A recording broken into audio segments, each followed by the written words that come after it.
झारखंड में एक मंदिर है जहां मूर्तियां आपस में रात को बात करती हैं।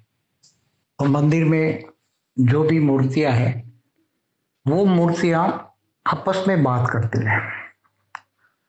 तो झारखंड में है ऐसा मंदिर। तो ये मूर्तियां आपस में कैसे बात करेगी वो बात समझाता हूँ। और वो आवाज, बात करने वाला आवाज, साइंस वालों ने वहां साधन रखे तो उसका आवाज भी रिकॉर्ड हुआ अपनी मतलब झारखंड वाली भाषा में। वो मूर्तियां जो देवी देवता वाली होगी, आत्माएं, जिन जिन की मूर्तियां हैं वो उनके जो आकारी रूप होते हैं, जो भी देवी देवताओं की मूर्तियां होती है उनके आकारी रूप होते हैं। वो आकारी रूप ही वो मूर्तियों में प्रवेश करके वो बात करते हैं। तो लगता है कि मूर्तियां बात कर रही हैं मगर वो आकारी रूप होते हैं देवी देवताओं के। वो आकारी रूप प्रवेश करते, वो बात करते हैं। और बात करते हैं तो फिर थोड़ा आवाज तो आता ही है, थोड़ा संकल्पों का। तो साइंस वालों के पास जो साधन है वो संकल्पों की भाषा का रिकॉर्डिंग है, वो उनमें आता है। मगर वो भाषा उनकी देवी देवताओं की अलग भाषा होती है। सभी की 33 कोटि देवी देवता जहाँ है उनकी भाषा सबकी अलग अलग होती है, एक भाषा नहीं होती। कि झारखंड वाले भी देवी देवता वाले होंगे तो झारखंड वाली भाषा होगी ऐसा जरूरी नहीं है। जो देवी देवता जहाँ उनको लास्ट में वो साकारी रूप में, वो भी मनुष्य रूप में आए होंगे वो देवी देवता, तब उसकी मूर्तियां बनी है ना। साकार में जब आए हैं पहले, चाहे लाखों साल करोड़ों साल पहले आए हैं, और उनकी मूर्तियां बनी है। तो साकार में आए हैं तब मूर्तियां बनी है।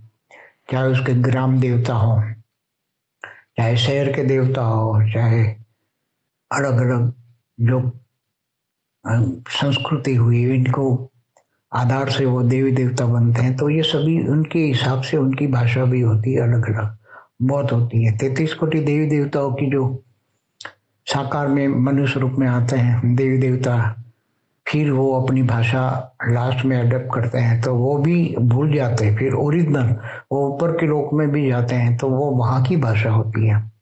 जैसे ऊपर के लोक में, बुरु लोक में गांधर किन्नर यक्ष रहते हैं तो वो भी अलग अलग भाषाओं लेके धरती पर मनुष्य अवतार में आती है। तो उनकी भाषा अलग अलग होती है, मगर धरती की भाषा और उनकी भाषा में फर्क होता है, इसलिए मिक्स वाली भाषा एडॉप्ट करते हैं। तो वो भाषाएं मिक्स हो जाती है। तो वो साइंस के साधन में रिकॉर्डिंग हुआ मगर वो भाषा समझ नहीं पाए। तो रिकॉर्डिंग कैसे हुआ, साइंस के साधन में रिकॉर्डिंग कैसे हुआ? तो वो मूर्तियां सूक्ष्म रूप में जो बात करती है तो हल्की से आवाज निकलती है संकल्पों में। संकल्पों में आवाज जो निकलती है वो रिकॉर्डिंग हो जाती है। इसलिए वो कोई बड़ी बात नहीं है। ऐसे अलग अलग मंदिरों में भी बहुत अनोखा होता है कि हर कोई मंदिरों में अलग अलग साक्षात्कार अलग अलग होता ही है।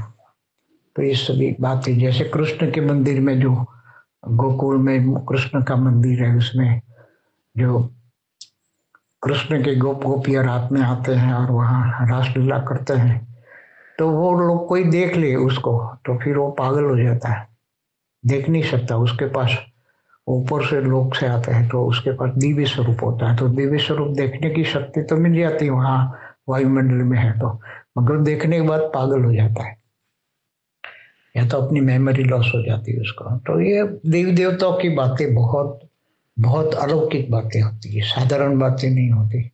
और साइंस के साधन प्रूफ नहीं कर सकते उसको। बेहद की परम शांति सोचो, बोलो परम शांति। Join us daily for our morning live meditation, Monday to Saturday, 5:30 to 6:30 a.m. Join us daily for live meditation, 10 p.m. to 11 p.m. on YouTube Live. Subscribe now. Website www.paramshanti.org. Email us anant@paramshanti.org. Like, share, subscribe. Join today. बेहद की परम शांति सोचो।